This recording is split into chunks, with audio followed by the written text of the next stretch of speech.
Good morning, good morning, good morning. Hey, today we're going to talk about why Black women are thriving overseas when other people aren't.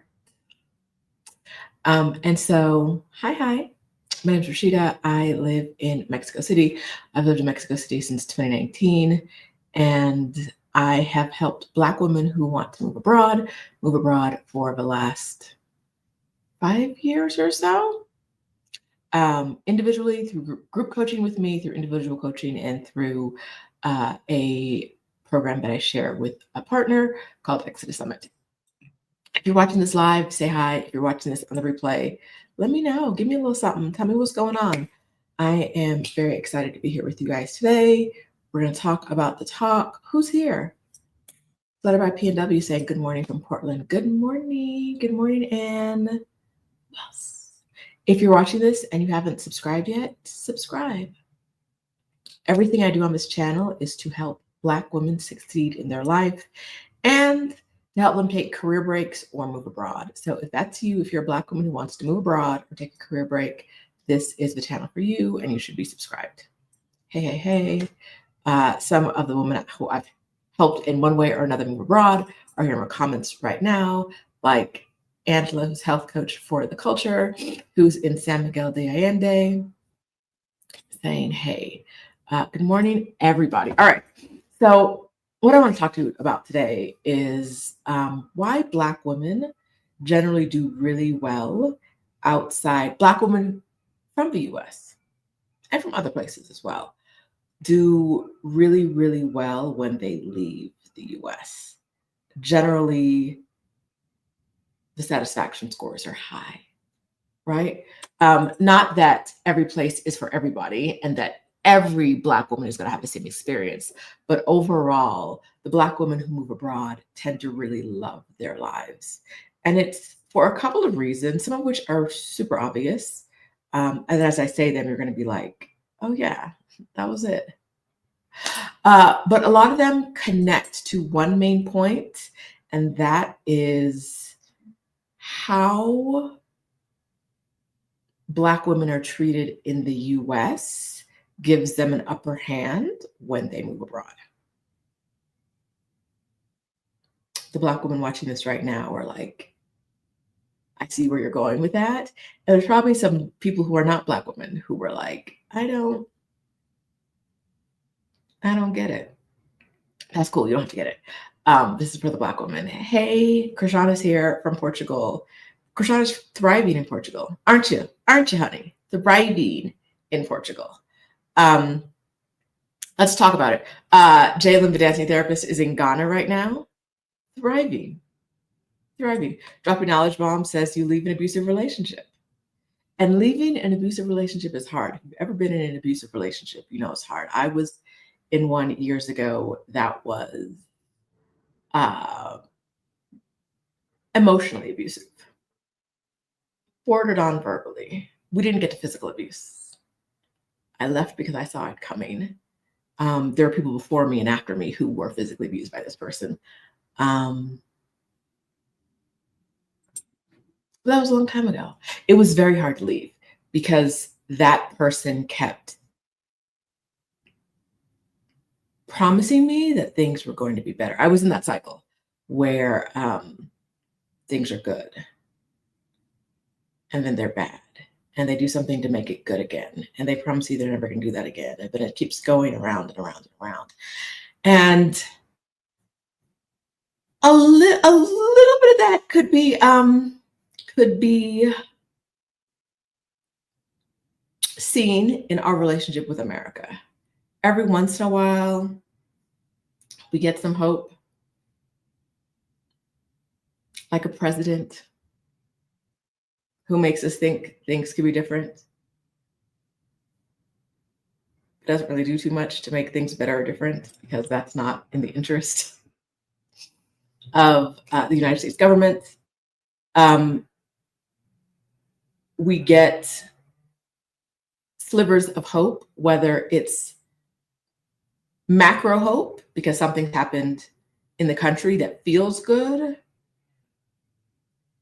and we get small micro hopes because something happens in our individual life that makes us feel, maybe you get a raise at work or something really good happens in your life and you get this micro hope. But you're still in that cycle. So it's going to be a rinse and repeat of like good things and bad things and good things and bad things. And that's what living in the US is like for I would say the majority of Black women. We're told that we're never enough, right? You're not doing enough. You're not enough. And we don't just hear that from the majority culture, we also hear that from other Black people, right? Like we're told that we need to be twice as good for half as much. I hate that everyone leaves out that last part, right? The twice as good thing caught me for a while. I just need to be twice as good until I realized that I was being twice as good for half as much. And that's when I was like, oh no, that math don't math. That math don't math. But one of the things we're used to in the US because of this relationship, because Black women are forever the bottom of the caste system in the US.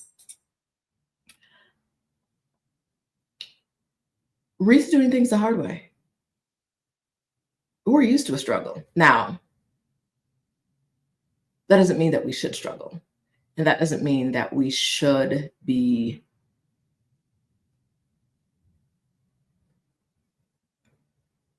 on the struggle bus. But when we go somewhere else and it's challenging, it's not more challenging than it is to be a Black woman in the US. Right? Like, yeah, I might not know how to do this in Spanish, but no one's used the hard R on me today. So yay. Right? Like, I might not know how to, I might have an issue because I don't understand the process of renting an apartment in this place.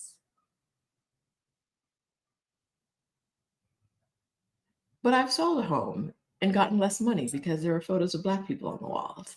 So, I'll make a way through. I'll find housing may be a struggle, right? But housing can be a struggle in the US for a lot of us, just by being Black. Angela says making it work is in our DNA. Making it work is in our DNA. Yes.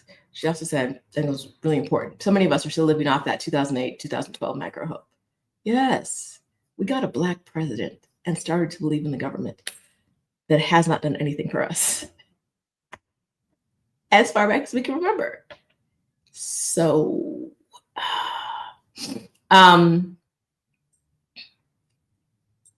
Fall Girl says, my wife and I plan on leaving. I constantly get micro hopes, a work bonus, interactions with my neighbors on beautiful home. Then I realize all my money is used to maintain, not thrive. Yes. Yes. Even in a situation where things on paper look awesome, so many of us are just working to live, right? Not to thrive, not to have super exceptional lives, but just to like pay the car notes that we talked about earlier this week, right?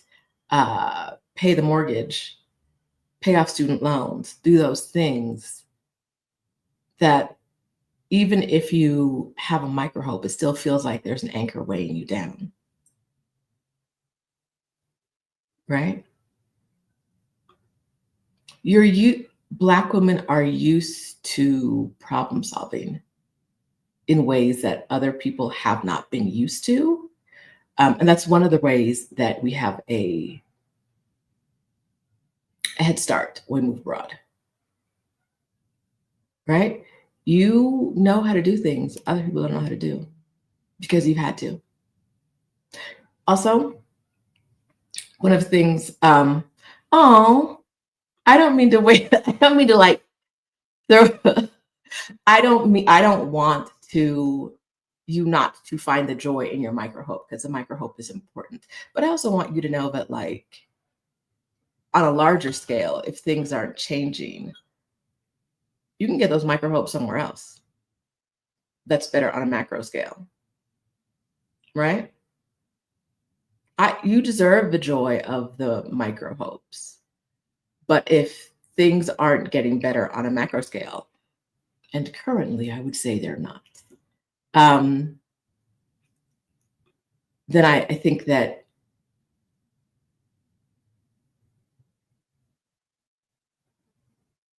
it's time to think about everything. That reminds me. So someone in my comments, you guys all know this if you're a regular watching here, I am a naturalized US citizen. And I talk here about one of the reasons I want to go and get one of the 3 other citizenships, passports that I'm eligible for, is because I believe at any time I've been saying this for months, if not a whole year. I've probably been saying this for a whole year. The current president that we have could at some point start denaturalizing people. And I saw people in my comments telling me I'm wrong. I'm wrong. That's not going to happen. That's not going to happen. And I don't understand why you would do that. They're not going to denaturalize people.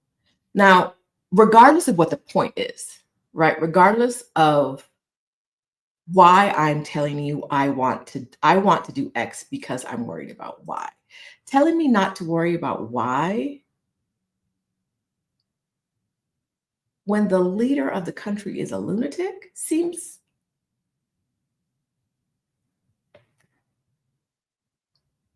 They're never going to do that. You don't have to worry about that. And this week we saw that he set up quotas for numbers of people they need to denaturalize each year. It's not a large quota, but if they can start denaturalizing people and the courts don't push back, they can start denaturalizing a lot of people. They can start, listen, if they can do 100 people a year for no reason other than they have a quota, they can start denaturalizing a whole bunch of people for no other reason either. So anyone who was in my comments being like, you have nothing to worry about, I need you to realize that we are currently under an administration where we have to worry about things we never imagined happening before. You never imagined that this could happen in America. It's time to realize the things you could never imagine are here.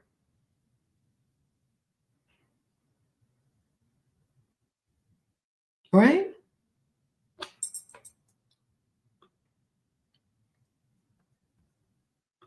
Coffee Brown says, oh, wait, no, that was Coffee Brown. Once they strike down birthright citizenship, they can start denaturalizing Black people.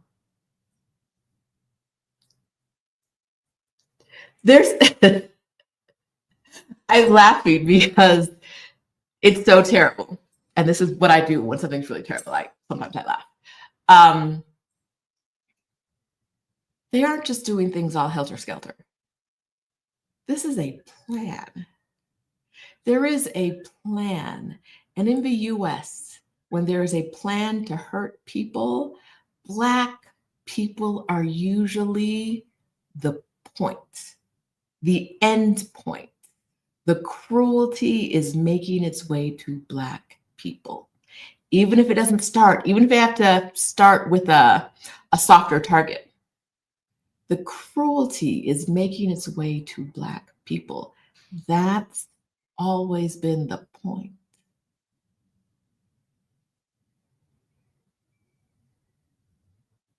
So, Krishan said, oh, wait, I keep clicking the wrong thing. This is the same administration that took people out of a line at their citizenship ceremony just because this is the same administration. I think this is crazy.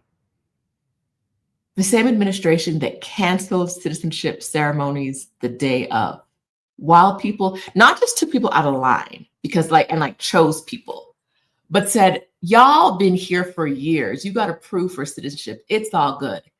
Forget it. Never mind. You don't get to raise your hand and swear to anything.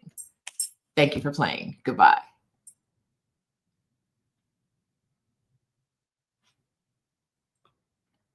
Lindsay from the Plant Plan says, they dip their toe in to see how strong the pushback is, then dive.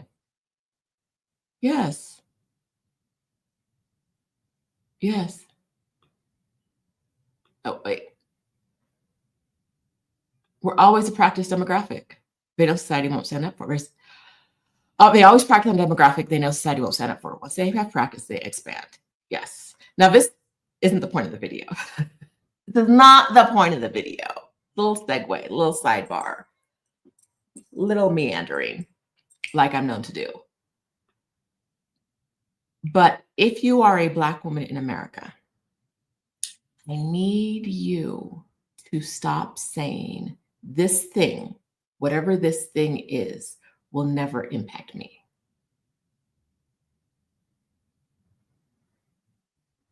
Stop saying this thing can't, that's not, they're not going to do nothing to me. That's for them other people over there. That's them other people over there. That's not, I'm good. You're not, sister, and you're in an abusive relationship. You're in an abusive relationship. One thing about abusers, and I already told y'all, I know this. One thing about abusers, they try to convince you that you're different and special from the last one. And that's why what happened with the last one won't happen with you. Now, I got caught up because I didn't know about the abuse of the last one until I was in it. That man told me, I feel this is deep in my guts, y'all. That man said, I used to be in an abusive relationship. And I was like, if I carry the 4 and divide by you got me effed up, you used to beat X? And the answer was yes. Different. He was different. This was different. Everything was different. It was not different. What they're doing, what ICE is doing now is only going to get more Gestapo-ish. There's only going to be more terror that's going to impact you more. You are not different. You are not special.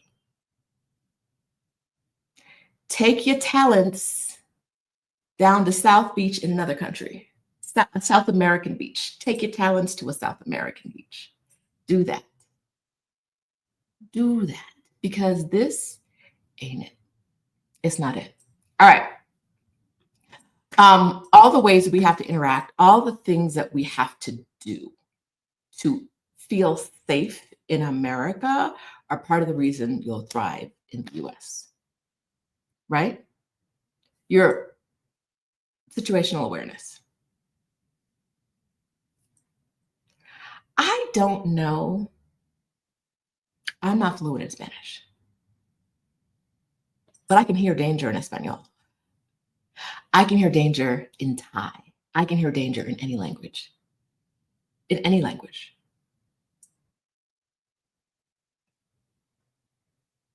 I can hear it. You can hear it. You know that. Because you and your nervous system are on high alert for danger.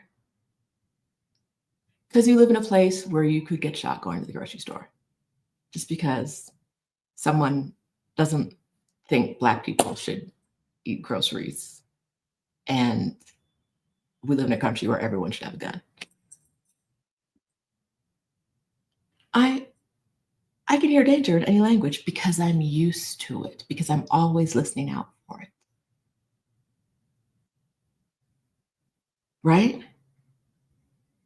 My note right now says, one of the ways that makes us very good in other countries is all the ways we have to interact with white America. But really what my note should have said is all the ways we have to survive white America.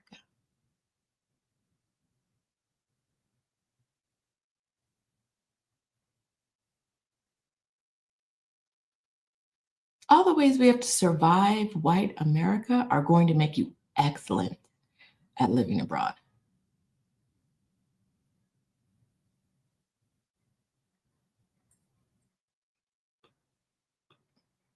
Jalen says in New York City, we literally hear danger in every language. We well practice. You're good at this.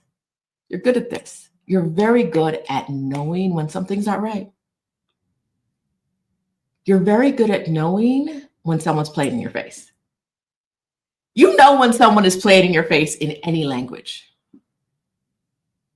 because you're used to playing in your face every day. A microaggression?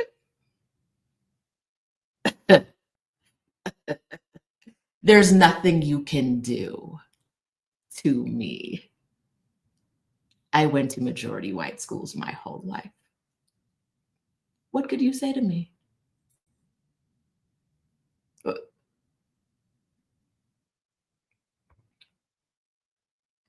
And the reason I said surviving white people is, like I said earlier, in America, there's like a caste system that we don't recognize enough. And white people expect to be at the top always and don't understand when they're not at the top of every single interaction in every moment. And you're expected to be, especially as a Black woman, expected to be at the bottom. Because, you know, you go and be below the white women of the Black community, the Black men. They're going to make sure you're below that. In the pecking order, you're going to be the bottom. And so when you move abroad, you're not expecting to be at the top of the caste system. So when you get treated better than you would in the US, it's a nice little surprise. It's a nice little treat. No one's just stepping in line in front of you because they can't see you. Let me think of the places I've seen that happen. Katrina told me that happened to her at a grocery store in Cape Town, South Africa, by a white man. And that didn't surprise me at all.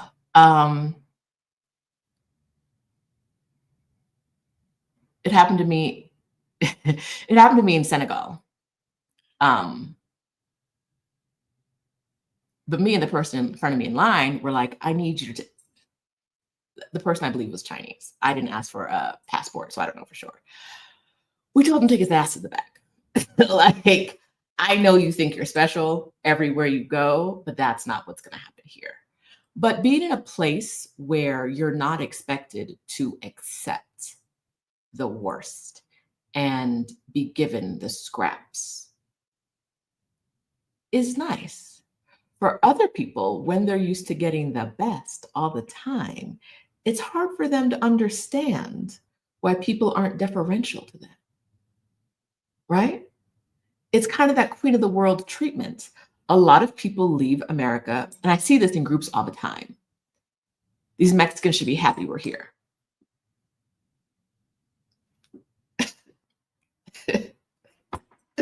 Woo! Why would you, as a white man, you may be overemphasizing, over-indexing your importance to people outside of your home country.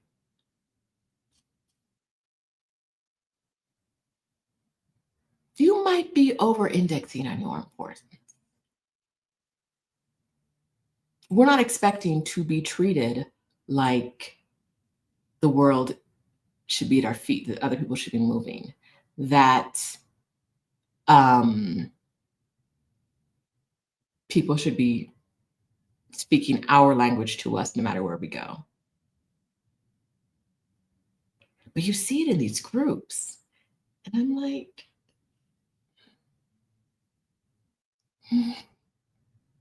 you came here to get a bride because no one in the US wanted you. You got your bride. She's almost a child. Go. Or be quiet about it. But no, you came, you got what you wanted, and you're still complaining the country isn't bending over backwards enough for you. The country isn't appreciating your presence enough.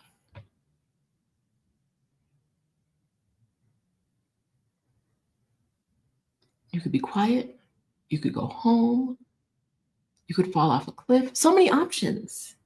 And yet you chose to come into this group and complain.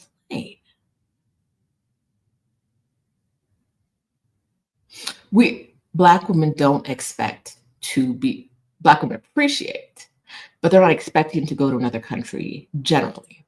Most of you watching here especially, most of you aren't expecting to go to another country and be treated like Queen Elizabeth. I was gonna say something really deprecating about her, and then I remembered she died, and so maybe I stopped talking shit about her. I won't, but for now I'll hold back. She's not the point. Moving to a place and being treated a smidge, when Black women move to a place outside of the US, they're generally treated not as good, better than they would be in the US. And when white people, specifically white men in general, move to another place, they may not, some places, yes, but in other places, they won't get the same deference and the same importance and the same everything bends to their will as they do in the US. And that's why our level of success differs. Our expectations differ, right? You're not going to the country and being like, and then everyone's going to speak English and I'm spending dollars. And so I'm going to get whatever I want. And I'm going to do like, we tend to think more about like blending in, being part of the community, right? Not making ourselves kind of the queen of whatever town we move to. That's helpful. Okay. Vera says, I'm in reprogramming mode here in Panama. Oh, you back in Panama, girl? Are you? Are you back in? Anyway, it's a very inside joke. Everybody from Productivist knows what I'm talking about. All right. I'm trying to be mindful of my actions because my nervous system is on high. It's a work in progress. Yeah. Yes.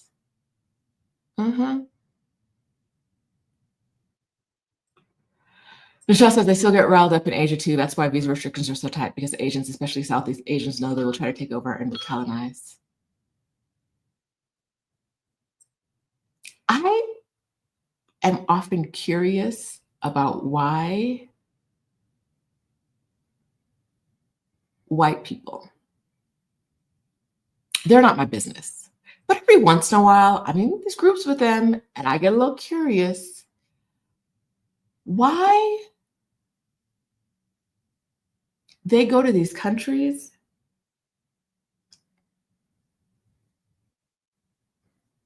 and they're like shocked that people aren't just so thrilled, like aren't like, yes, my life has changed because there's a white man in town. And I'm like, you think they don't have an ancestral embodied memory of the last time your folks showed up? You think the earth in that country, the water, the animals, the trees, the spirits, they don't know what happened last time y'all were here? Y'all think they see groups of you here and they're like, yay, our life is going to be so much better now. They remember what happened last time y'all showed up.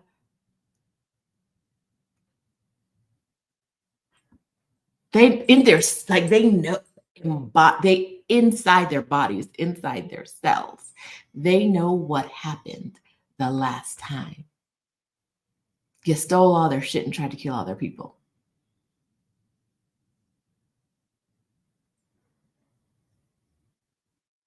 They know.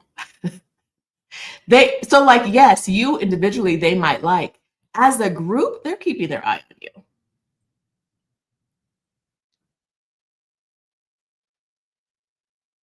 They're keeping their eye on you. They know.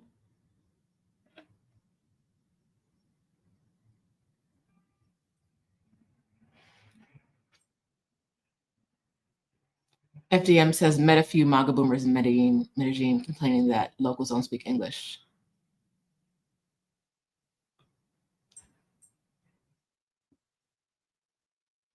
Well, if the Brits had gotten over there and F stuff up before the Portuguese, they would. I guess that's your four great grandparents'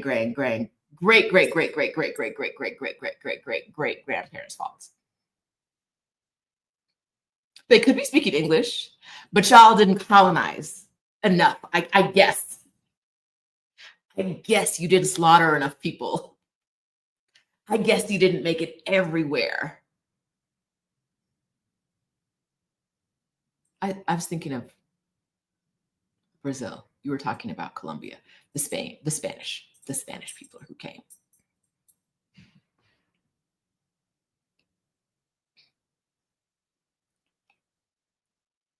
The Spanish people came.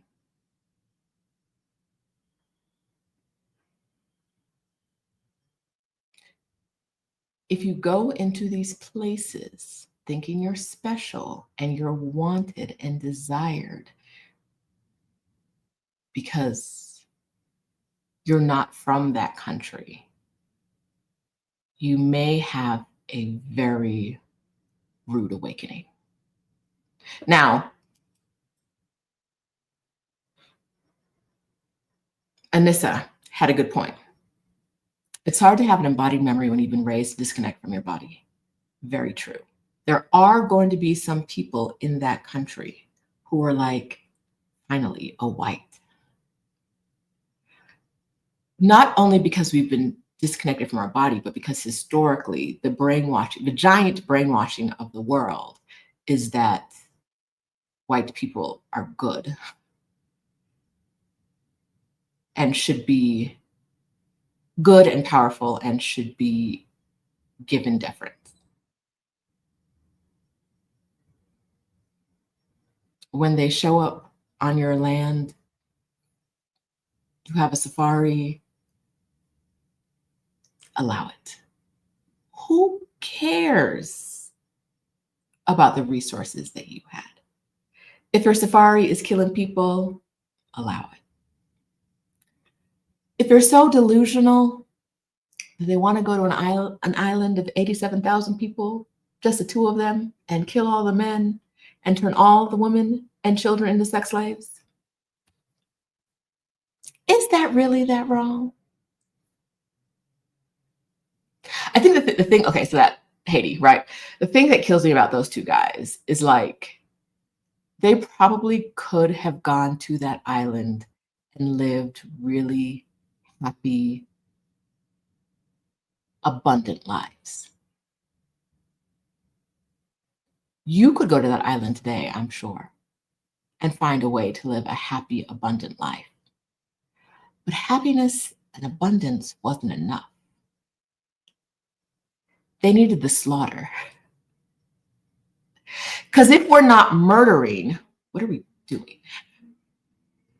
If we're not taking over,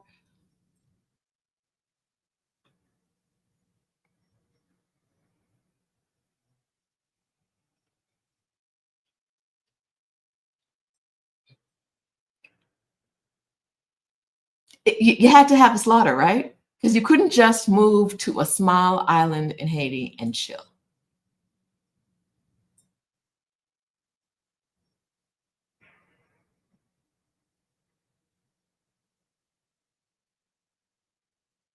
You couldn't just move to a small island and chill.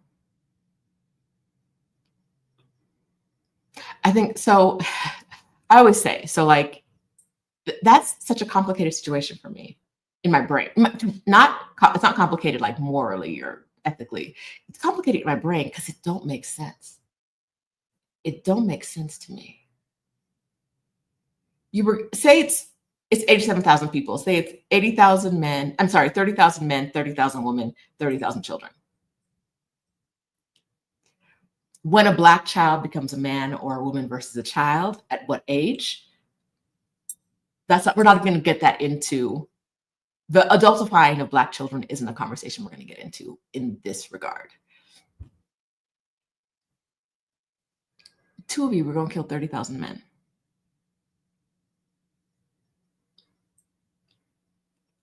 And then you were going to have 30,000 women and 30,000 children as sex slaves.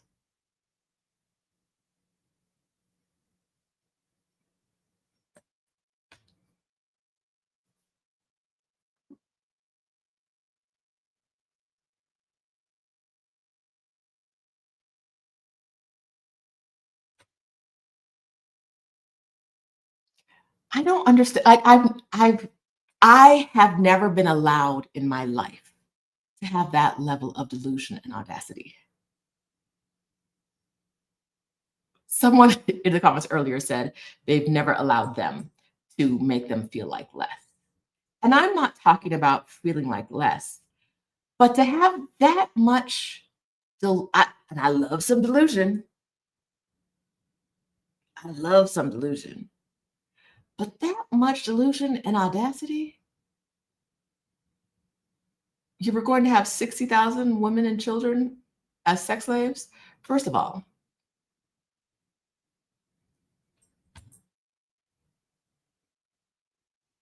how much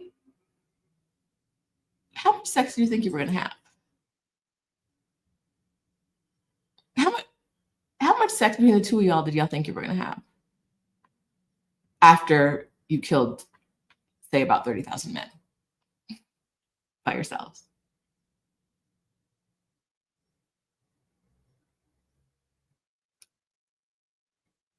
The audacity, the greed. You could have just moved there and probably had gotten a wife who really cared about you, lived a happy, successful life. But where would the murder be in that? Where would the murder and the colonization be in that? That wasn't enough.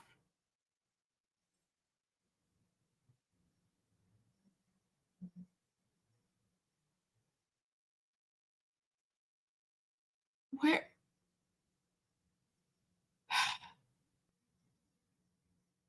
FDM says these guys probably couldn't get hired at Walmart. We're going to colonize somebody. Pick an island with like 10 people, dog. The two of y'all got that. 87,000? I've never. My brain still doesn't process that.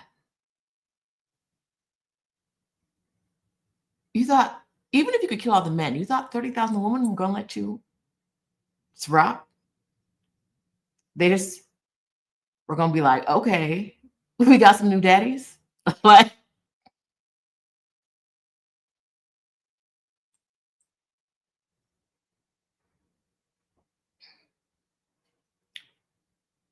not going to another country and thinking that your presence is important or adds value is a great way to thrive in that country. I think that's something that Black women have over other people who move abroad, right?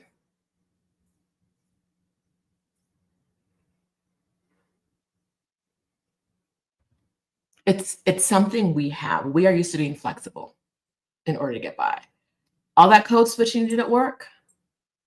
You're used to being flexible in order to get by. Knowing when to go to the grocery store to avoid the foolishness, you're used to that. These are things that are going to help you thrive when you move overseas. Oh, a word from Celeste. They swear they don't like us, but they stay trying to get with us.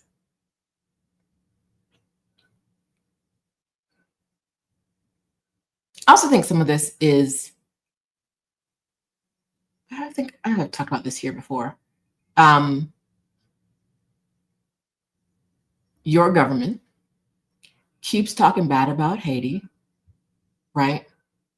They need to come in and do whatever and wipe it out and blah, blah, blah, because this ain't right and this ain't right, as if our government or our country has things together. And I think that helps fuel these delusions.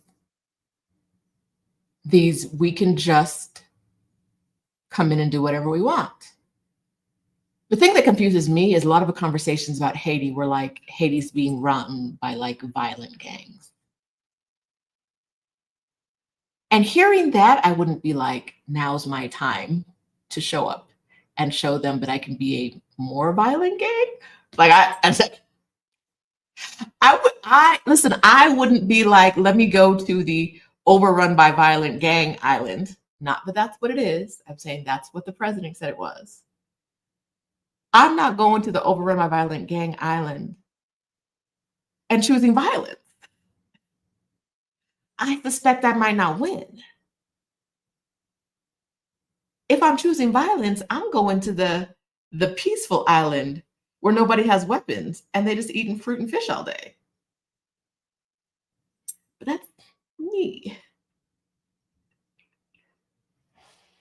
But I do think things like the government saying this country is no good helps fuel that. And I think that I wouldn't be surprised if we saw more of these plots by people in other countries that the government says aren't good.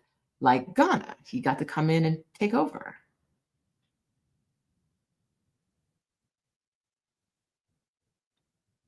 He's going to come and make things better.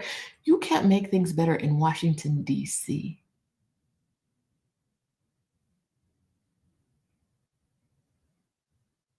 You can't make things better in Toledo, Ohio.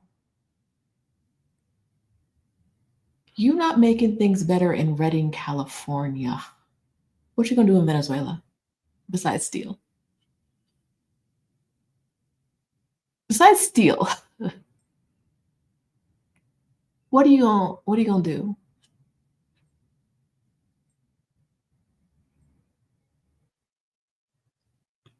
Devar brings up another good point. Black women also know how to drink our water and mind our business. We're used to being policed constantly, so that's not something we're going to do. And when we don't experience it, we appreciate it. Yes. Yes.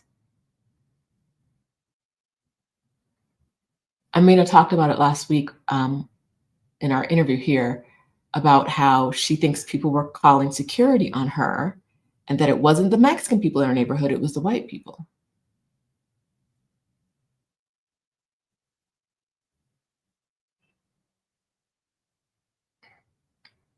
And I want to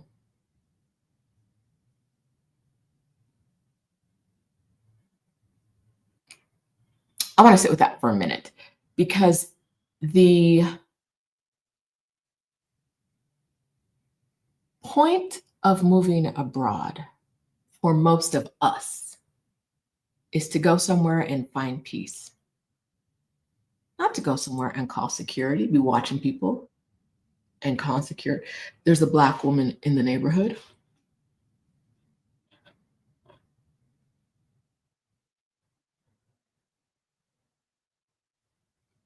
That sounds like a lack of peace to me. It sounds like you're not at peace with yourself if you're calling security because someone is walking through your neighborhood, a gated neighborhood that you need to have permission to access. So if they're in the neighborhood in the middle of the day, casually walking down the street, they probably have permission to access the neighborhood. And instead of drinking your water, minding your business, maybe an agua fresca, agua de Jamaica, anything, limón y chia, anything. Instead, you call a neighborhood security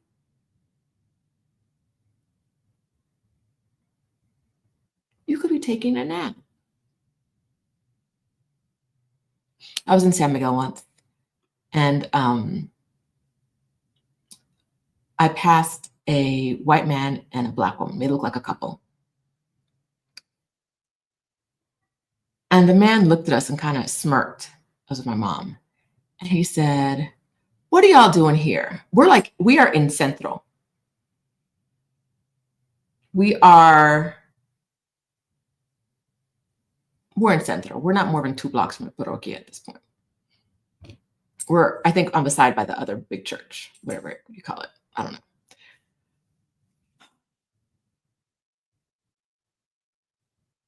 That man said, "What are y'all doing here? We don't see a lot of you here."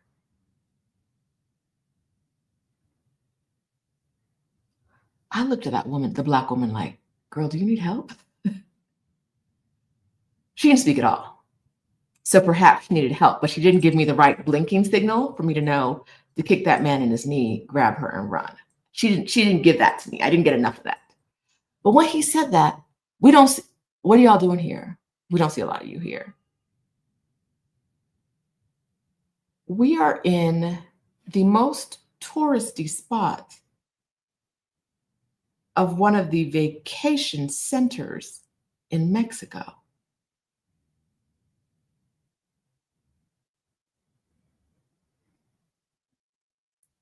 How about we're on vacation and there's 1,000 things you could have said besides that? But y'all don't know how to talk to Black women. You think we owe you answers wherever in the world we are. And this Black woman is here with you. And I was like, "Girl, I know you need free, but I can't help you if you won't help yourself. You can come with us." I just stared at him like,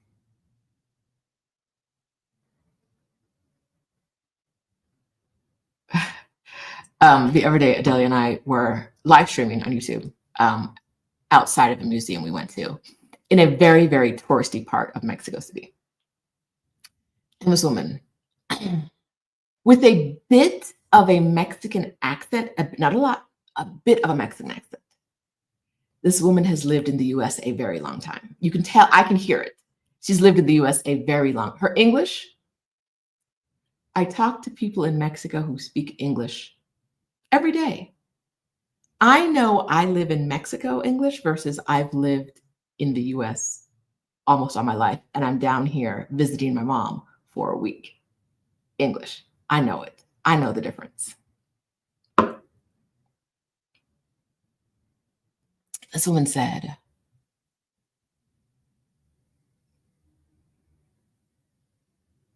she can tell we are live streaming because we're talking or we're doing something where we're talking into the camera. She kind of puts her hand down like towards the camera in this gesture, and it's like, "Welcome to Mexico." And I just stare at her because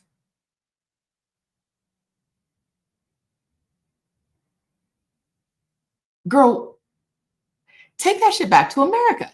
No, welcome to Mexico. I stare at her and she responds because and Delia doesn't say anything either. I think she realizes that like this isn't coming across the way you wanted to come across. She says, "I'm Mexican." You're acting very white. You're acting very, very white. You're acting very, very white right now.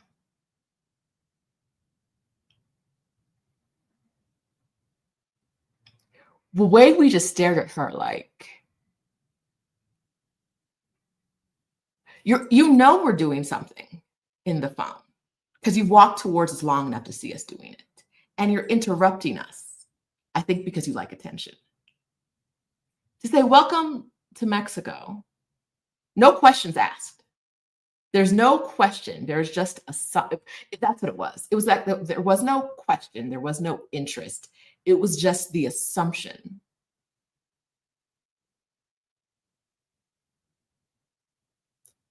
And I'm like, we could have become nice little stranger friends. Instead, you've decided to give us permission to be here. Well, you don't even live here. You don't even live here. And the white's been rubbing off on you. I was like, I just,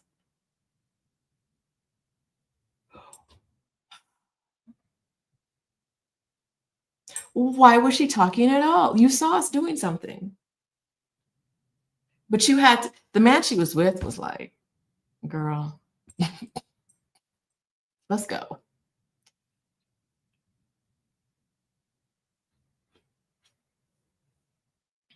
Let's go. Why was she talking? Girl, we're in the middle of something. And you think that your welcome to Mexico is more important than whatever we're doing. Thank you. When is your flight home to the US? When is it? Just out of curiosity, because you don't live here. I know that for a fact. You don't live here.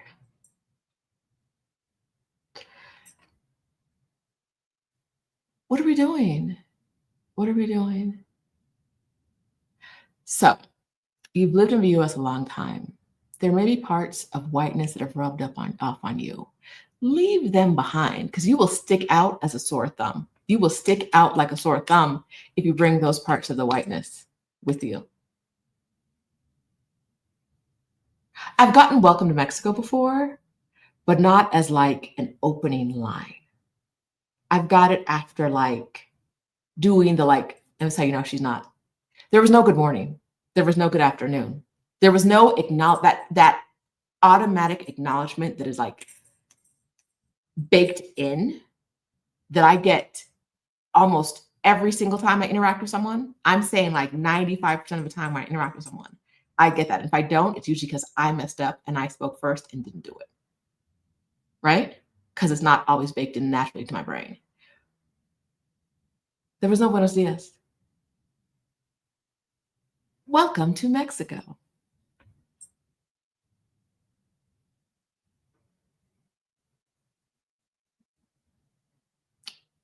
You're bringing your whiteness back with you. And you don't have to do that. You don't have to do that. It's okay. Like it's okay.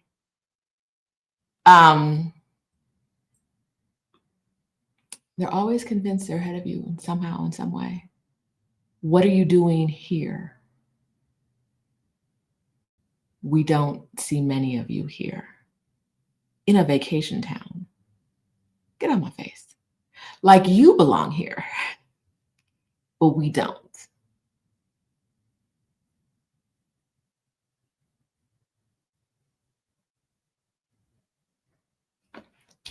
Those are things to leave behind. You'll thrive. You won't be having weird conversations with people when they just stare at you and look at you like you're dumb.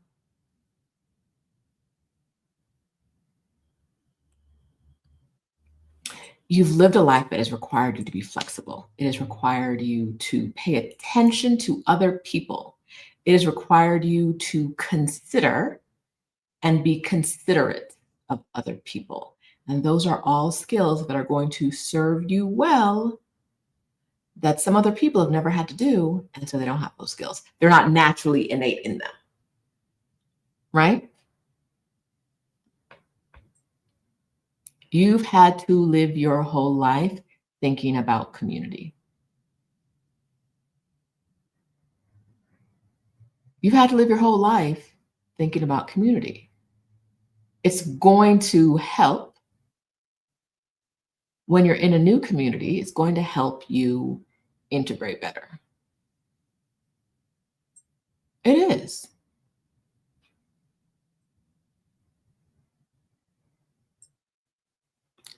It was absolutely white people shade.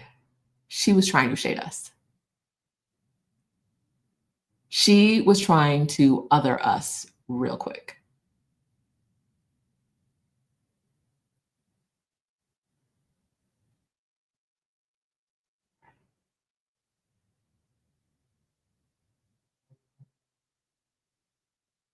You're not from here, but I am. And yet we choose to live here and you don't.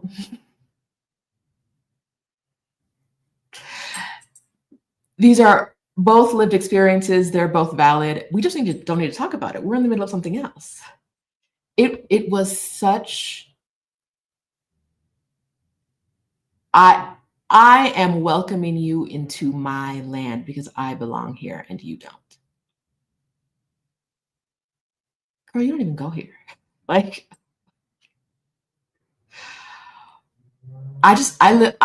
most of the time when someone says something crazy to me, I just stare at them and make them think about what they said.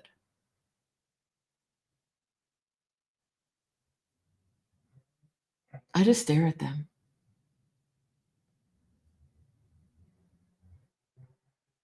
Because I'm not going to soften this for you. I'm not going to make you feel more comfortable.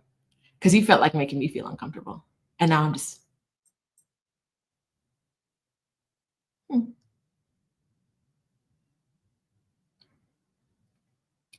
girl. And she kept it moving. So if I get to who are you talking to, my nervous system is going to be on 25 out of 10 for like 2 days. I do not allow myself to get upset about most things. I make the conscious choice not to get upset because when I get upset,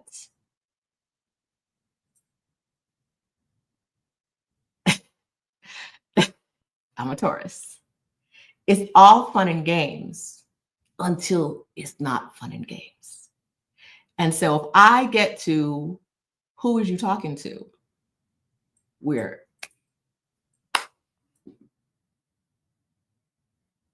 reached a point where someone's going to leave here very upset. That's probably not going to be me. So, I could be like, girl, whatever. Girl, whatever. Get on my face. For my own safety, I need to not get upset. If you get me to who the heck is you talking to? We're going to have a problem. And we don't like problems. We are cool. We're calm. We're collected. Life is good. My life is very, very, I am thriving in Mexico because I mind my business. I mind my business. I drink my water. I look for my next apartment. I mind my business.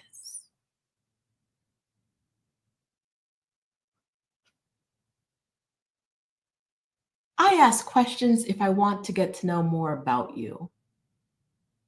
I try not to presume things. I haven't called the police. Child, the way they be partying in my building is cut down a bit recently. I think there was one party person and they've left. Strange noise. I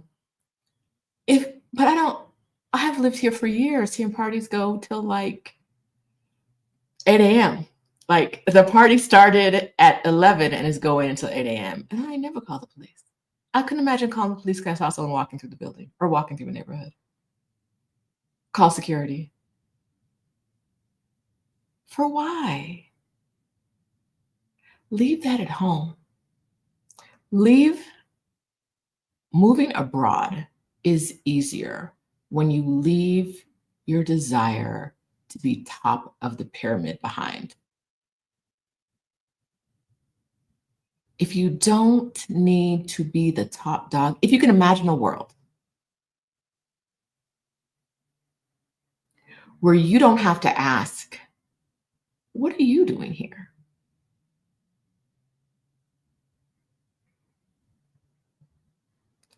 Or calling the police or security because you saw people you didn't recognize.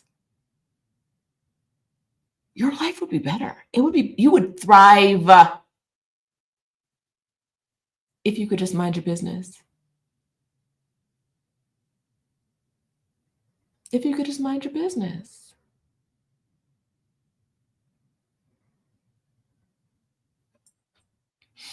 Erica De Niro TV says it's like they come take the flavor out of everything. Yes. I'm laughing because there's been some complaints that actually make me laugh, that Americans are ruining, it's always Americans, it's never Canadians. There's a crap ton of Canadians here too, but it's never Canadians, it's always Americans, are ruining food culture in Mexico because the sauces are getting less spicy because they're demanding. No, that's kind of where it ends. The editorial around that is that Americans are demanding less spicy salsas. And so to put up with their customer demands, these places are making less spicy salsas. And their Mexican customers are upset. But I've never heard someone say, I demand a less spicy salsa. So this always makes me laugh. The idea that like people are changing their habits, what they are bringing to market. They're changing what they're bringing to market for customer demand.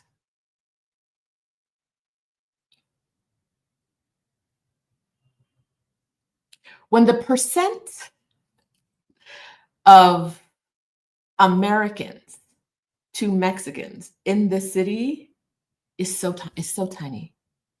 It's so tiny compared. Now, if you bring in vacationers, there's probably more, right? Because we're so close. So there's more American vacationers than Americans who live here, right? I go to my taco lady, Tacos de Canasta. I love her. She loves me. Every year, every time I see her, the price goes up. It used to be like 7 pesos a taco, and now it's like 9. I pushed back at 8, and she was like, girl, do you want these tacos or not? Yes, I do. Let me give you these 8 pesos per taco. So we're at 9 now. And every time she was like, get them to go, I don't get salsas. And she had a new one out. And she's like, do you want salsa? I was like, nah. And she had some other customers there too. And I saw this one, and it had like onions in it. It was a big liquid with onions and cucumbers. And so I was like, what about this one? Is this one hot? And she was like, girl, very, very hot. It has habaneros. Jalapenos or habaneros. I don't do peppers at all. I don't do spicy at all. I'm the demand right here. No, and so I was like, oh, okay, never mind. No salsa. She's not going to make a less spicy. She's not going to make, in the years I've been going to her, she does not make her salsas less spicy because I don't want spice. She tells me to get on without salsa.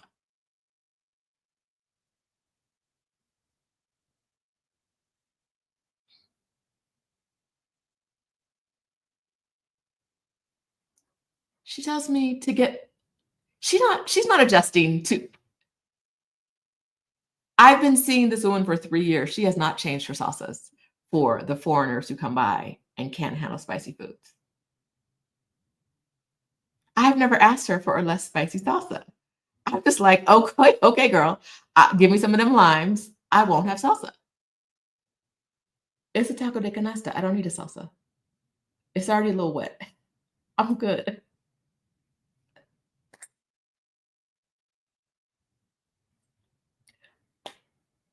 But the way you see newspapers write about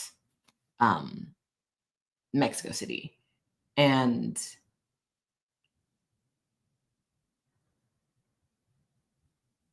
you would think that the Americans are down here, and just the Americans are down here messing stuff up, throwing tacos at people because the salsa is too hot, and kicking down doors and being like, landlord, I know you said this apartment is 30,000 pesos a month, but I want to give you 60,000 pesos because I want Mexicans to be homeless.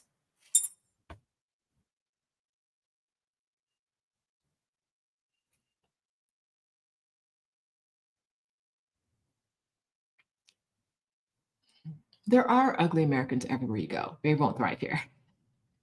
It's very hard to be successful as an ugly American in a city where there are 23 million people because you're not important. You're not important. Lady Tarita says, press the like button if you haven't pressed it already. And I have to address one comment. Where'd it go? Cheryl stays on my neck. Stays with the heel of her boot on my neck. I am Jamaican. I don't eat jerk. I don't eat spicy food. No, thank you. Give me the mild. Give me the oxtail. Give me the fried chicken. Don't give me the jerk anything. I don't want your salsa.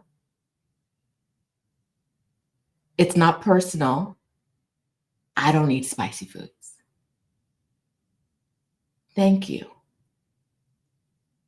I have to put this out here so y'all can't keep talking about me. Like, it's a fact. I don't do it.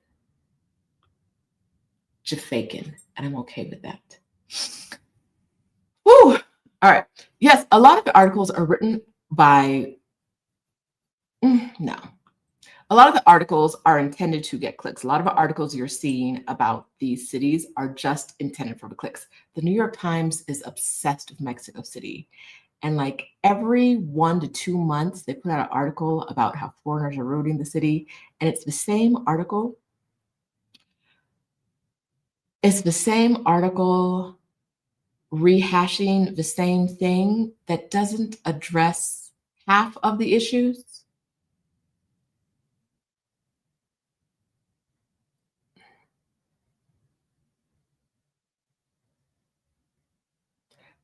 But they get the clicks. They get the clicks. So, anyway, great point by Talto, who changed her name. I can't remember what your name was before, but I always know when y'all change it.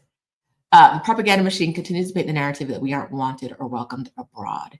And that point is another great point to why Black women thrive. You are wanted and you are welcomed. Right?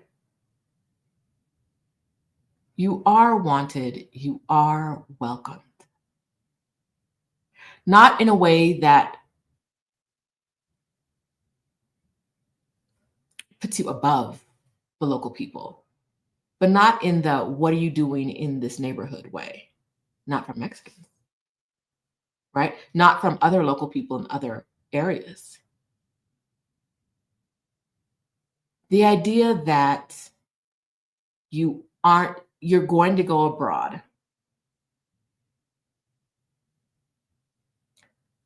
and life is going to be terrible. A lot of the propaganda that we get towards Black people is that nobody wants you anywhere in the world.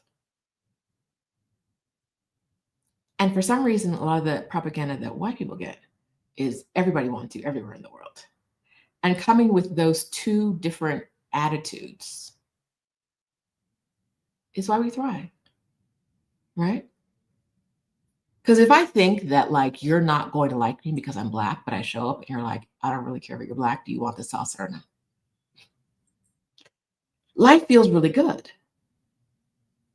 But if I come with the attitude that if I don't like something, if your salsa is too spicy, you're going to change it for me, I might be disappointed because that lady is not changing the salsa. She made a new one and it was deceptive because all I could see were onions and cucumbers.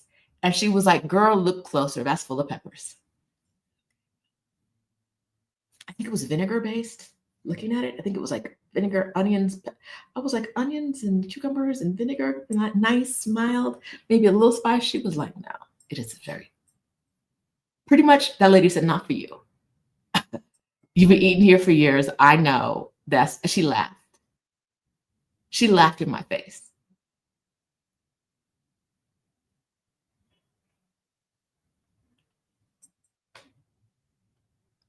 She laughed in my face. And I was like, what? Why would you do that?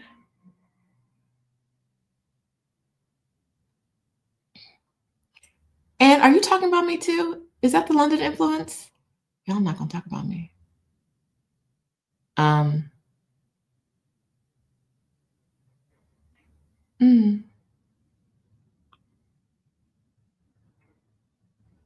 Copper-colored people exist on every landmass. You'll find some shade of brown, some shade of black, everywhere. And yet, people expect us to believe that we're the problem, that we're not welcome.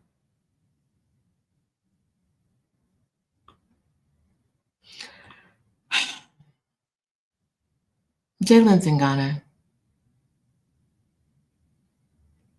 She gonna find spicy. Erica wants my nose is running spicy. I like to taste my food, and by the time it gets too spicy, my tongue is just burnt. I can't taste it. I don't like it. All right. You're gonna thrive as a Black woman because you were born to be flexible. You have been trained your entire life to be flexible. You're not expecting queen of the world treatment. You're not expecting people to bow to you when you walk in a room. You're not expecting people to be deferential to you. You're not expecting people to change what they do, how they live, the noise they make. And you're used to being flexible in order to get by. You're used to being really flexible in order to survive. Knowing how to maneuver through men. You know how to maneuver through non-Black people. White people never need to learn how to maneuver through Black people. They do. White people in America never, ever have to learn how to maneuver in Black spaces. They are not required. Some of them do.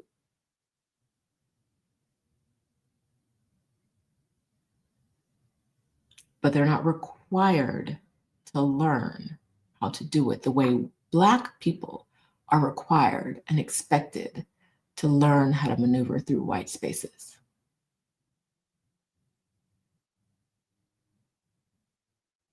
That's why when I go to Canada every year, for like the past 20 years, we've counted all the Black people I see. Because if I'm going to come here, I need the Bessie to know you have me in this white ass space. You have me in this space that is, I could say inhospitable, but I'm not going to do that right now. I'm going to say unfamiliar. Whenever I visit you, I have to come to a space where I don't see myself. I might see one of me a day. You're making me maneuver through this white space in order to come see you. And I love you, and I love your kids, so I will. It's important for me to know that she knows, even as my best friend, I need her to know that you are bringing me to a space with an absence of people that looks like me, and I'm maneuvering through your space, your white ass space, because I love you. We've always had to maneuver through white spaces. They don't have to maneuver through Black ones, and that, or ones where they are not the majority generally. That is why you will do better.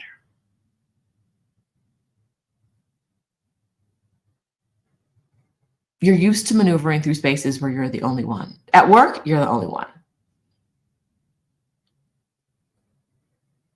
At church, you're not, but they're not coming to your church. For a lot of you, most of you. Some of y'all are in little mixed churches. Little mixed churches might also be huge mega churches, whatever. It's not a Black space. It's a white space with Black people.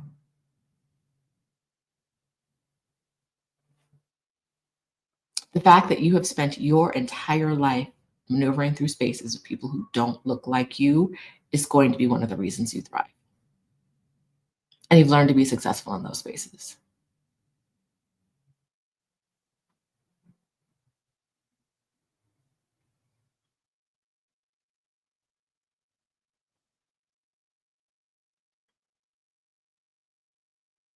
Oh, y'all talk about physically maneuvering. I was just talking about like living life. Going to work where you're the only Black person, right? But physically, I've realized in the past few years, I've gotten much more active with my shoulder in spaces.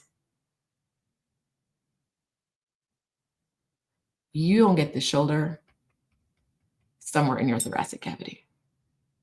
I think that's right. You don't get this shoulder.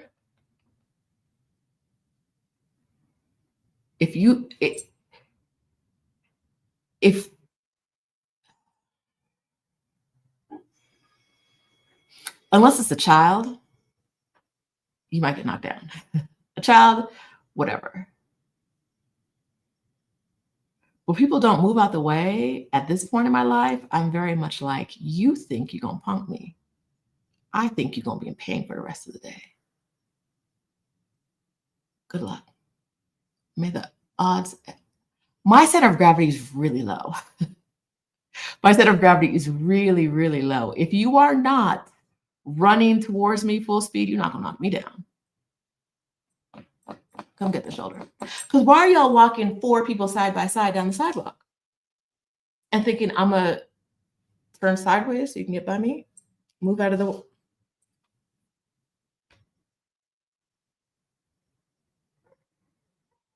Where was I? I was somewhere the other day and I was like, I forgot. Oh, it was either, I think it was Portugal. And I was in a tourist location in Portugal. But one day I spent in the tourist location in Portugal. I was like, y'all keep getting the shoulder because y'all keep acting like you don't see me walking here. And all of a sudden I'm here. Yes, that hurt, didn't it? Not me, because I was prepared for this. You really thought as we were walking up to each other, you guys could walk 3 side to side and me was going to just disappear off the sidewalk.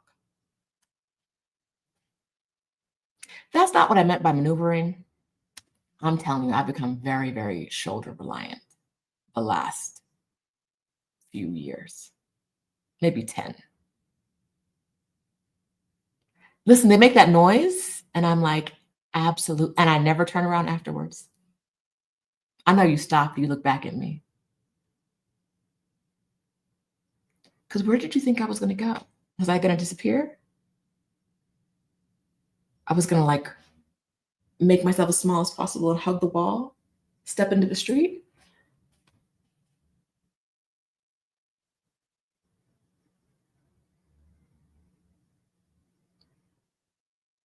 If it's just me and it's just you, that's fine. But when y'all are multiple people's deep and it's just me, I'm not moving out the way. Y'all gonna have to take this L. You're gonna take this L.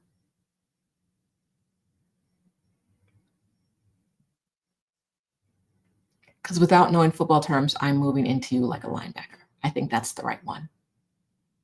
You don't catch the shoulder. And you thought you were just walking with your friends and talking and ignoring everybody else.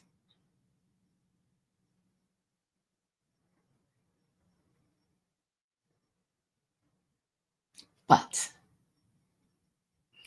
that happens to me when I'm in spaces with a lot of white people. Other than that, it usually doesn't happen. When I was talking about maneuvering, I wasn't talking about physically maneuvering. We just got a little sidetracked. I'm talking about maneuvering in life. Maneuvering in life the way we have to maneuver through white majority spaces.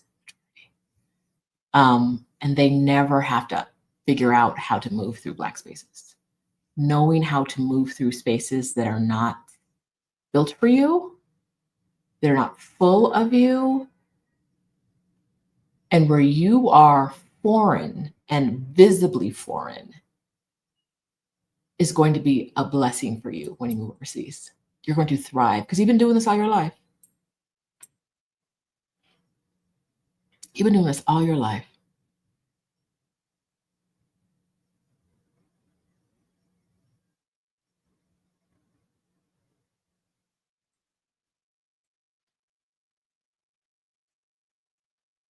Mm-mm.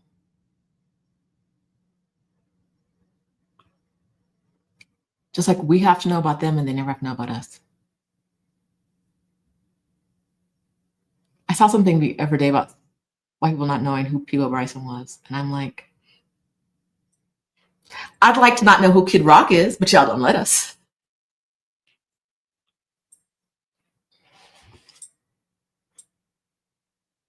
Mm-mm.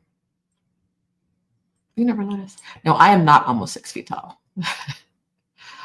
LaRonda, you have that advantage. I am not. And I think that's one of the reasons people think I will move. I'm built for tough, though. I'm a very solid person. You're going to get the shoulder.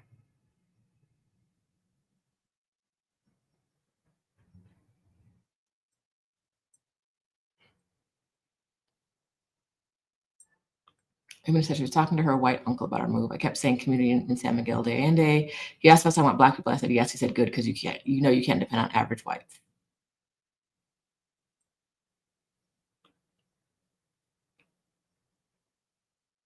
You got white people calling the security on you already. How could you depend on them? I guess part of that goes also back to, how could I ever trust you if I'm in need? If your first thought when seeing me is, it's time to call security. There's a nigra. I don't know her. I don't know that one. She may not be one of the good ones. Let me call security. How could I ever get to a point of trusting you, of considering me part of your community? Right?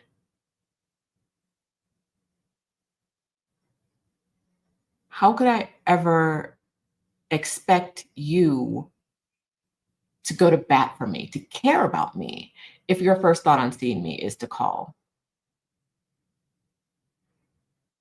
security?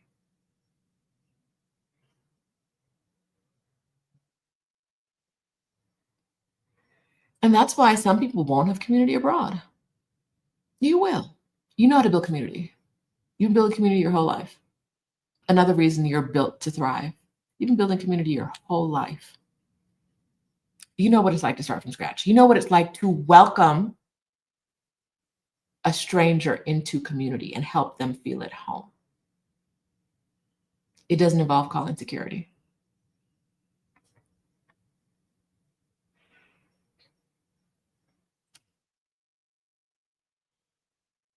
Right?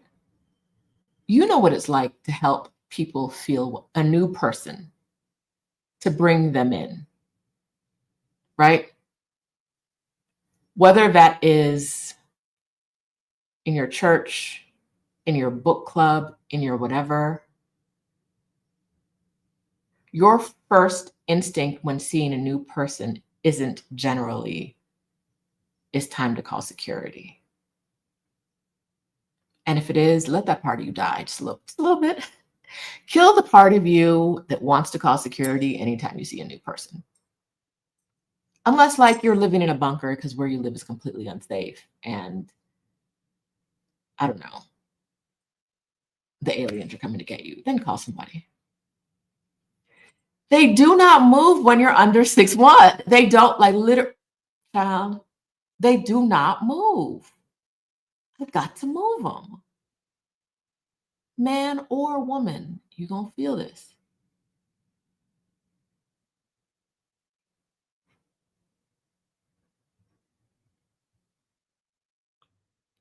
I used to just stop and stare. Like, if we're walking, like there's 3 or 4 of you walking and it's just me walking, I'd stop and look at them. Like, you're gonna have to move. Like, you could have moved around on your own, but now you're gonna have to move around because I'm absolutely not moving. But sometimes the shoulder just feels better.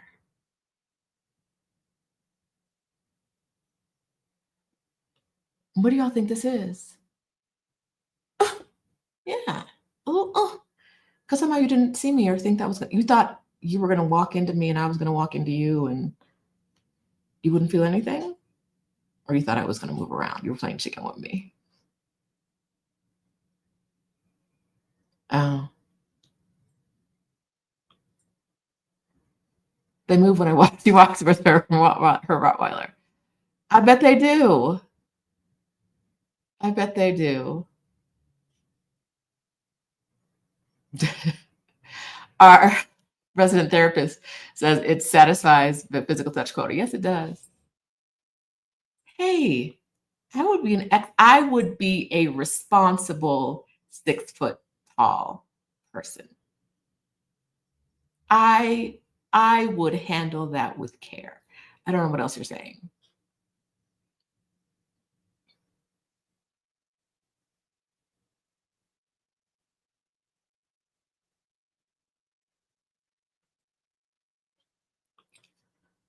When they block the train door so I can't get out. You're in DC, right, Lindsay?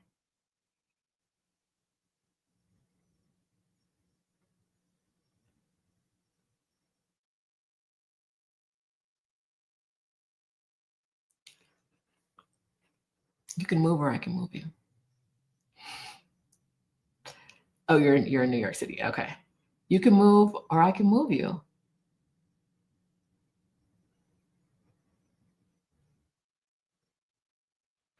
I now live I was on the train the other day and I couldn't, where I was in Mexico City, where I was situated, I couldn't see the stations and I couldn't see this train. I was in one of the co-ed cars on accident. I couldn't see the station and I couldn't see the map. So I didn't know when and didn't have service on my phone. So I couldn't see. I was just like, I don't know where I am. Whatever. I asked a guy next to me who could see like what station this was. He told me and I was like, so X station is like 2 away, right? He was like, yeah. X station started coming up. He walked in front of me, got people out the way. He was leaving too. I didn't realize it at the time, but he was leaving at the same station. Like he tapped someone who was in my way and was like, are you getting out? Because she's got to go.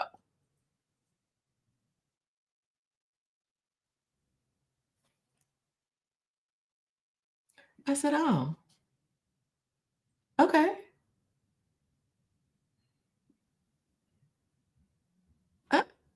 Right, like, and it wasn't like a mean get out the way. It was like, this train is so packed. You where you are, you about to get trapped, girl. Come on. Like, come with me. Come on. We get to the door. I'm gonna help you get to the door. And that's what it's like where I live now. I don't I don't think that was special treatment because I was a foreigner. I think he might have left me more to myself because he would expect me to be able to communicate everything I needed in Spanish. I think that's the only thing special is he realized that like if I had to tell all these people to get out of my way, I might not be able to do it in time. So he helped. I wasn't expecting that though. I don't go on a train expecting other people to help me get in and out. It was just really great to have someone be like, "Oh, you're riding this train pretty much blind. Can't see the station signs, can't see the map, don't know where you are, don't know how far it is. I got you." And got me off a train and then kept walking. I didn't realize, like I said, I didn't realize he was getting off. He kept walking ahead of me. I just left. And I was like, a real one. Because in so many other places, people would have been like, that's your business. That's your business.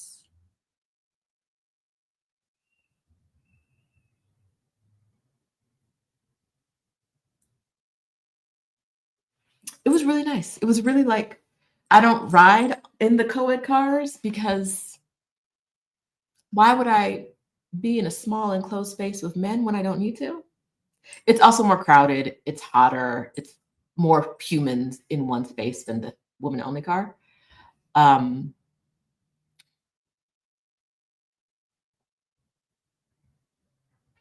but that man was very nice. In the women's car, people tend to look out more for who's coming out. In the co-ed car, you got to be a little more aggressive of being like, hey, y'all, I get to get out this train. And I'm like wedged underneath this person's bag and this person's shoulders on my arm. And I'm trying to get her. Yeah, there's a woman only car. Each train has 2 or 3 women only cars, women and children. under 12.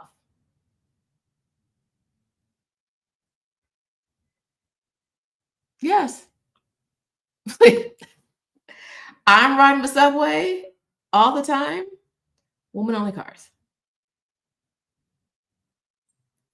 I don't know if you guys saw, but our president was molested the other day while on camera, while greeting. She's very good about being out amongst the people. This man who looked kind of drunk. I think I told you guys about this. Came up behind her and like tried to rub his hands down her body. We talked about situational awareness earlier. Her security guards were all men.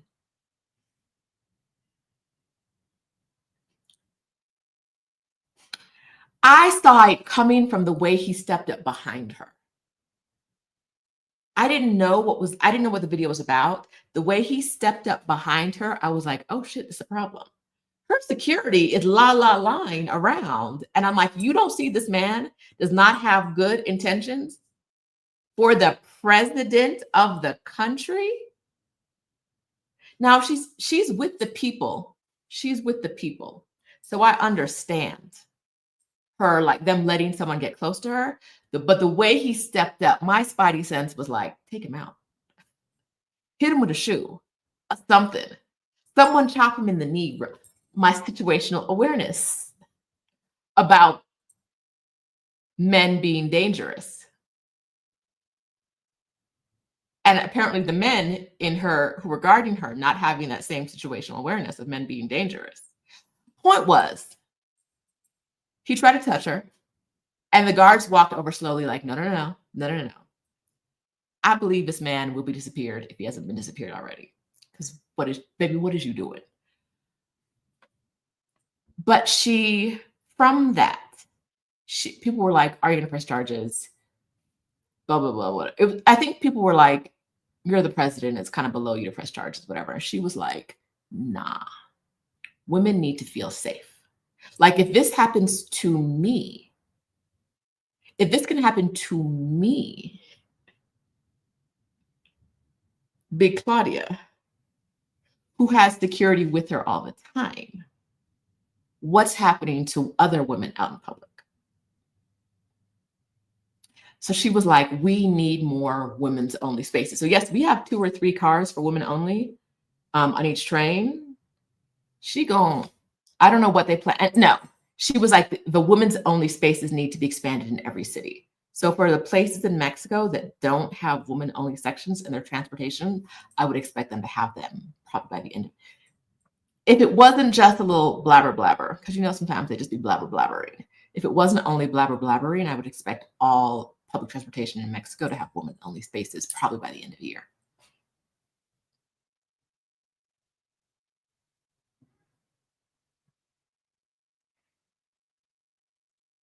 Because the way that man stepped up behind her, I was like, oh shit, what's about to happen? And her security didn't step in at all. I was like, y'all don't see this? He stepped up behind her like body to body. That's how his body.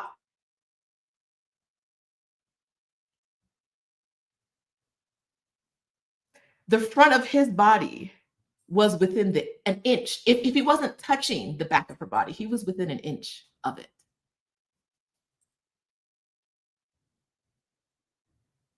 That's not how you walk up on me, and I'm not the leader of anything. I'll kill you.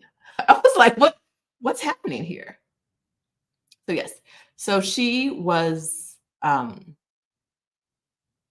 touched unwantedly by a man who may have been drunk.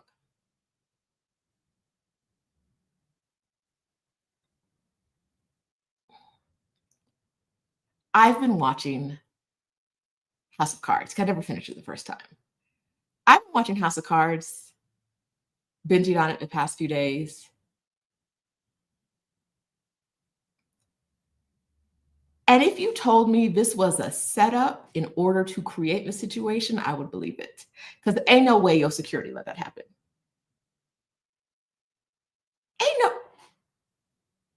man all up on you, and your security ain't do nothing. They didn't step any closer. They didn't step any closer until he put his hands up. And then they were like, whoa, whoa, whoa. Or they were down and going up or up and going down. I can't remember which one. Is this a scheme set up by Todd to bring us the bullshit? Because what is it staged? Because how will security let that man? Because she was at the time she was greeting women. I didn't see her, and she was like she hugs people. She's out with the people. Yes, I'm like, yes. Was this set up on purpose so that we could have women's only car? We could get women's only cars other ways. But was she trying to prove a point?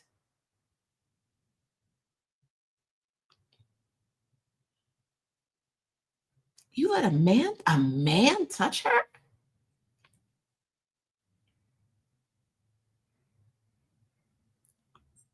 And politicians in Latin America get got. That presidential candidate in Colombia got a little. I think he was in a coma for. I think he finally died. He was after getting shot. They killed some mayor down here or governor down here. Some head of the titles here are kind of weird. Head of something. Head of government of some level. I don't know. I think it was a mayor.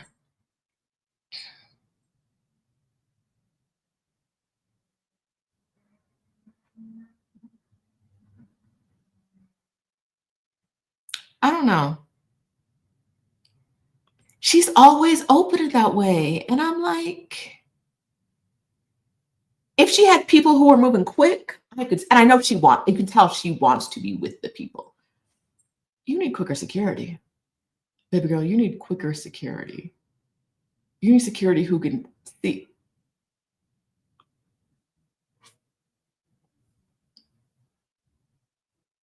Any hoodle. So all of the spaces, all the public transportation in Mexico, she was like, we have women's only spaces in Mexico City. She used to be the mayor of Mexico City, if you don't know.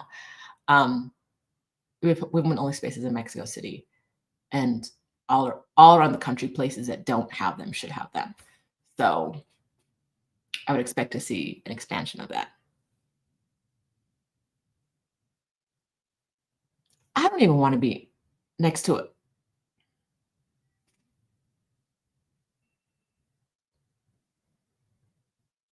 So if she, TC Bean said she spoke to him and seemed to be gentle with him afterwards, that man gonna disappear. That man is not bound for this planet for a long time. He may have been drunk. But if your first thought when drunk is to molest somebody,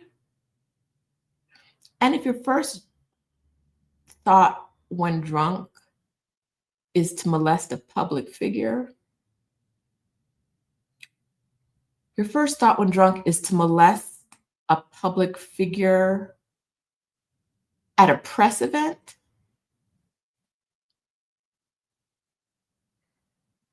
you weren't working with too much upstairs anyway. You weren't working with too much. It's not a lot of floors.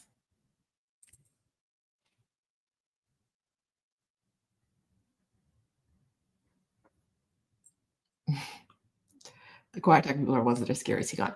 Listen, when she was like, yes, I'm going to press charges, I was like, now that is a scheme. Them charges gonna get pressed. He gonna end up in court. He gonna end up in somebody's jail or prison, and then they're never going to see him again.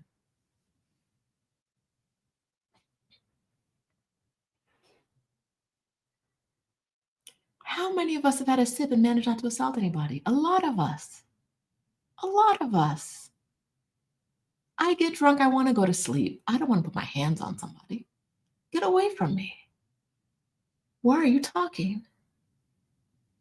Get out of here. I would like to be drunk and asleep by myself. Any poodle. Oh, yeah, he's gonna get it into. I know.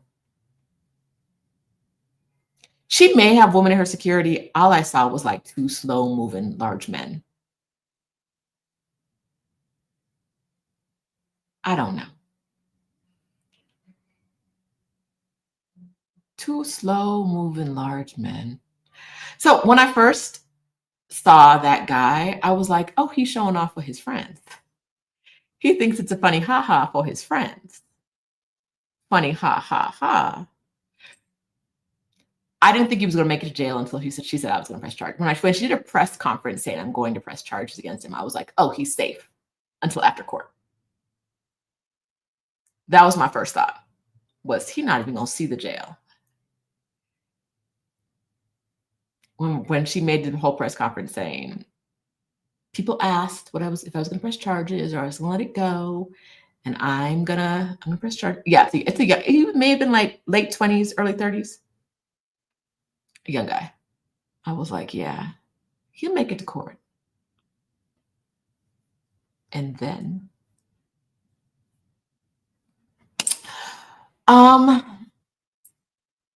no, Black women, if you don't go to other countries and start molesting their presidents, you're gonna do really well.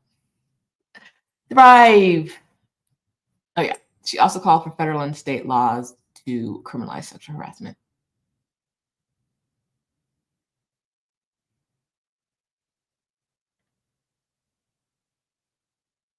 But like,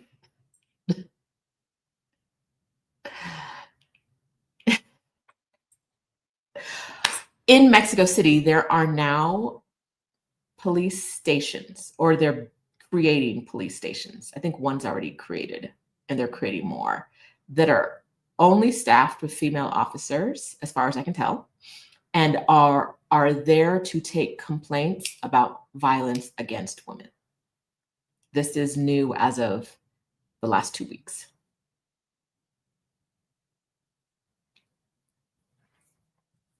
But like, this town is huge. There's one station. If I go to a police station, federal and state laws to criminalize sexual harassment, great. If I go to a police station and I say, this man on the train grabbed my boob, I know his name, it's Joe. Am I truly expecting them to do anything?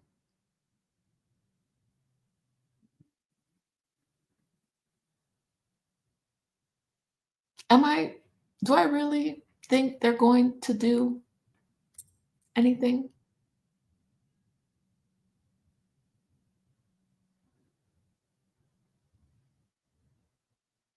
Like the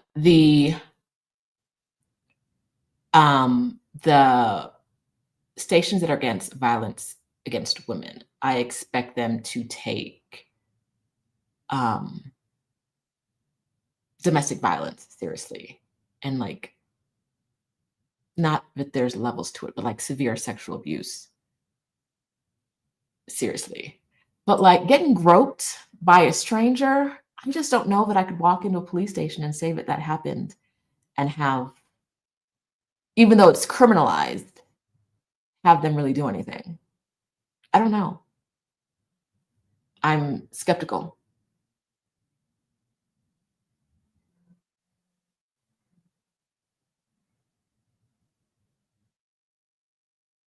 Mm. I don't have a lot of faith in that.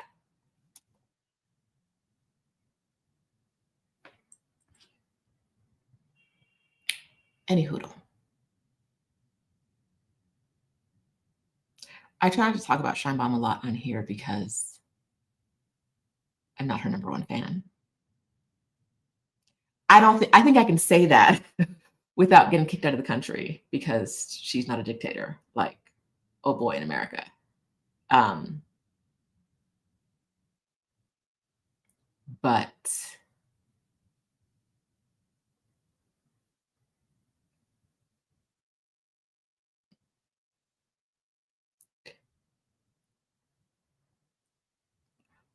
all politicians are generally flawed humans. I'll say that. All politicians are flawed humans.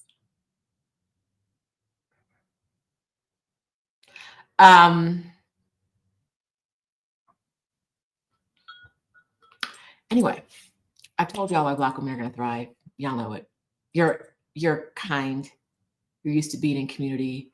You're used to maneuvering through unknown spaces. You're used to being flexible. You don't need to be the queen of the world, right? These are all reasons that you're going to thrive, that other people don't have those same built-in skill sets.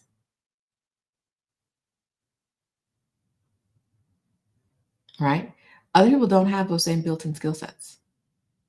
We know, we have been raised that we need to bend to the world that exists, and other people have been raised to believe the world needs to bend to them.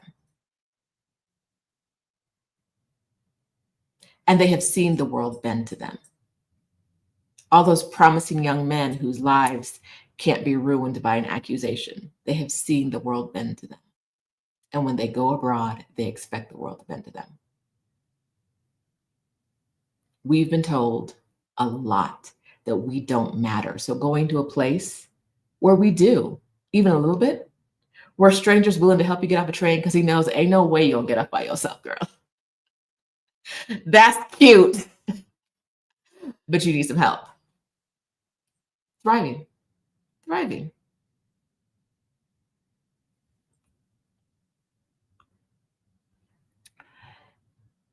Jalen's point. We're also exceptionally talented in a way that most companies and industries search high and low for. Yes, and we are also exceptionally talented in a way that when we harness our own talent, we are unstoppable. The best entrepreneurs, building stuff with no funding, no financing, making something out of nothing because we are exceptionally talented. Finding a way to turn an idea into a business that pays for your life abroad because you're exceptionally talented. So yes, industries search high and low for it, but you have it and you can do it for yourself. You can do it for yourself. That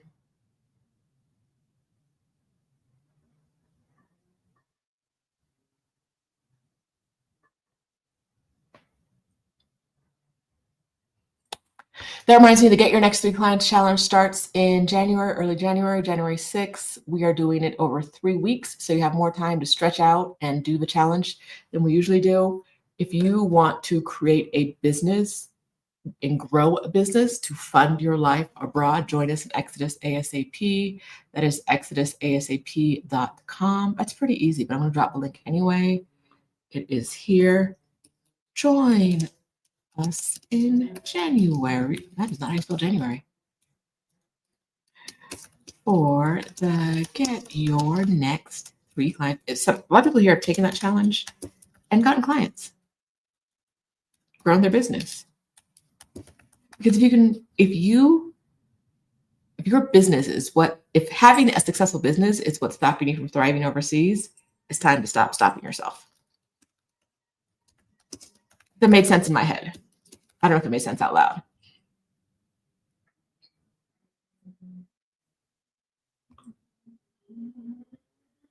People love to help me. I'd be like, no, girl, I forgot what I was saying in this text message. And you can't help me with that. I'm not looking at the map. I'm reading threads. I'm good. Ain't no tourists in my neighborhood. Dara, I saw an apartment I'm going to look at.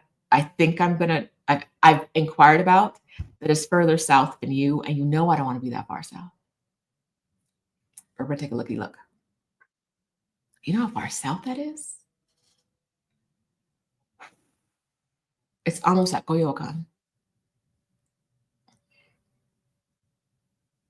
Anywho, You guys, thanks for being with me. Members, we're not going to meet today. I got a bit of a headache, so I'm going to go lie down. Everyone, thank you for being here. You can thrive where you go next, no matter what anyone else tells you. You are more equipped than anyone else on this planet. You are more equipped. If you've been a white woman, a Black woman in America, you are equipped for all the challenges you might find overseas. All right, I'm out of here. Talk to you next time. Bye, friends. Give us a thumbs up and a follow if you subscribe if you haven't already. Bye.